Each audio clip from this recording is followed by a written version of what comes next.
जय जगन्नाथ बंधुगण Odia book summary को आपन स्वागत। मैं आशा कर भले थे। ये दुनिया रे पृथ्वी जो मैंने भी आपण मैंने हूँ कि अन्य मैंने जो मैंने भी जीवन सक्सेसफुल होगापी स्वप्न देखी था सक्सेसफुल होगापी चाहती से जीवन सक्सेसफुल होगा बहुत सहज हो न था। सक्सेस रास्तार आपण मानक बहुत चैलेंजेस सामना करने पड़ता है जो थे कि आपण मान साहस और दक्षता टेस्ट नहीं था आपण मान लाइफ सेहीपरि आपण मानकर सक्सेस रास्ता को रोकने बहुत असुविधा आसी था जहाँ को पार कर आपण निज सक्सेस आग बढ़ी था। एसत जीवन आपण मान ठीक टाइम ठीक रास्ता नापी पड़ो आपण मानक सब टाइम रेडी रही पड़ो जपरी आपण मैंने पृथ्वी समस्त सक्सेसफुल धनी लोक मान एक्सपीरियंस शिखिपारे सक्सेस स्टोरी आपण मानक धनी होबार शिक्षा और आइडिया मिल पार जहाँ को आज आपण मैंने बुक समर जानीपर। आज बुक समर नेम हूँ हाउ दे सक्सेड। ए बुक को लिखिन ओरिसन स्टुअर्ट मार्टिन। ए बुक समर आपण मैंने अन्य सब लोक मान विषय जानवे जो मैंने निज जीवन बहुत सक्सेसफुल हो पार्टी आपण मैंने जीवन स्टोरी जानीपर से किपरि सक्सेसफुल हो पार्टी।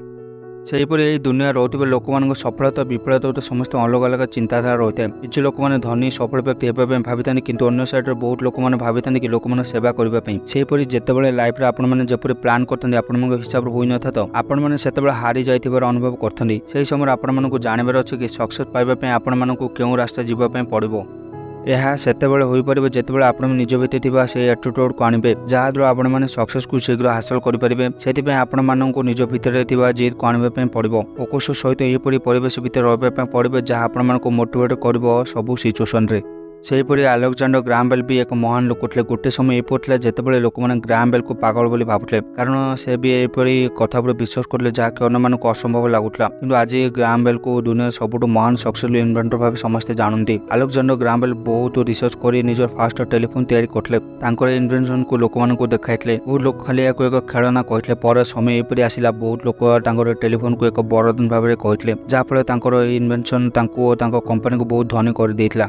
यह सहित अलेक्जेंडर ग्राहम बेल कहानी आपण मैंने जानिले कि किपरि सक्सेस पर्यंत पहुँचापी आपण मानक स्ट्रंग और फोकस सहित निज गोल पे काम करने पड़ो। यदि आपण मैंने निज स्वप्न अन्य मानकर डाउट को शुणी था तो आपण मैंने केवे सक्सेसफुल हो पारे ना से सक्सेस रास्ता आपण मानक प्रतिदिन इम्प्रूव करार अच्छी। सेहीपरि थॉमस एडिसन को स्टोरी जाने से धनी और सक्सेसफुल हो पारे। थॉमस एडिसन को जन्म एक कम इनकम वाला फैमिली होता। प्रथम एडिसन एक न्यूज बॉय थे जे कि निज लाइफ अल्प टंका इनकम कर खुशी थे कि थॉमस एडिसन जितेबाला जाने कौन पसंद अच्छी जीवन लक्ष्य कौन अच्छी तापर से केवे जीवन में रही ना जीवन सक्सेस पाइबापी निजर मन प्राण सब लगे। थॉमस एडिसन को सक्सेस कहानी ये कि से निजर सब एनर्जी और टाइम को निजर से काम लगे जो कि बहुत इंटरेस्ट था। सेहीपरि लोक मैंने स्वप्न देखी था सक्सेस पाइबापी चाहती से निजर एनर्जी निज लक्ष्य उपर लगेबार अच्छी और सबु समय निज मन पसंद काम करने रेडी रही अच्छी। यही दुनिया रे सब लोग सक्सेस पाइबापी विभिन्न प्रकार रास्ता को आपणाई था। सेपरी जीवन सक्सेस पाइबापी कौन सर्टकट रास्ता ना आपण मैंने जानी था कि सक्सेस को हासिल करने बहुत सारा रास्ता अच्छी। सेपरी जीवन में जो रास्ता आपण मैंने चलते से रास्ता खाली आपण मानक होता है अन्य लोक मैंने खाली जो रास्ता जाऊँ से रास्ता से होता है से चिंता और विचार कर निज निज रास्ता को बाछबार अच्छी आपण मानक।